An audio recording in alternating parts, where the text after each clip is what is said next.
winter snows had thawed, and the streams flowing through the southern ravines ran with the cold, clear runoff of spring.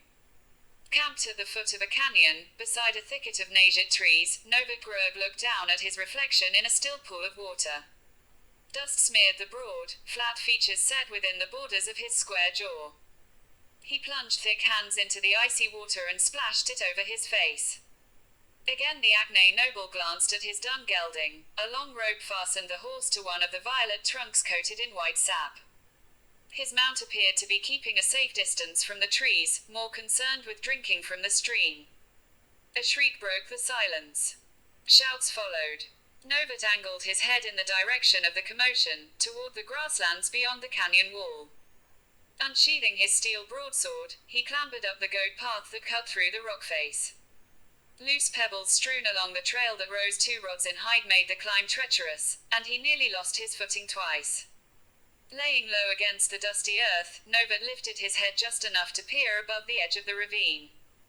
Though dense shrubbery obscured his view, he could make out the shadow of a youth, no more than 13 years old, cowering beneath the figures of 3 Darnute braves twice his size. The savages seemed to be discussing something in their harsh Darnute tongue, and Novid got the impression that one was goading the other 2. One lupine, a lanky man with arms of sinew and taut muscle, raised a curved hatchet above his head, ready to attack. Without thought, Novid leapt into action, a growl building in his throat until bellowing from him as a wordless curse. All eyes whirled in his direction, in time to see him close the distance. Sword in hand, Novid barreled into the savage holding the hatchet, toppling him to the ground and knocking the air from his lungs. The other 2 fumbled to draw their weapons, and Novid took advantage of the disarray. He swung his broadsword at one of the lupins, the blade taking the man in the throat, his cry lost in a gurgle. Pulling the sword free in a hot spray, he rounded on the remaining braves, red blood running down the blade to drip off the crossguard. 2 Darnute stood to either side of him.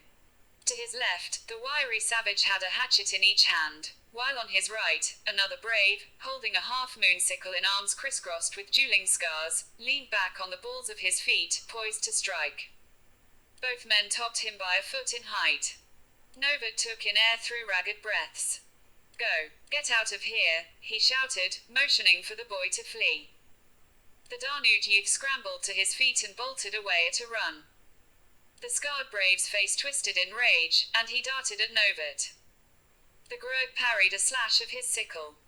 The blade whirred above his head as it struck nothing.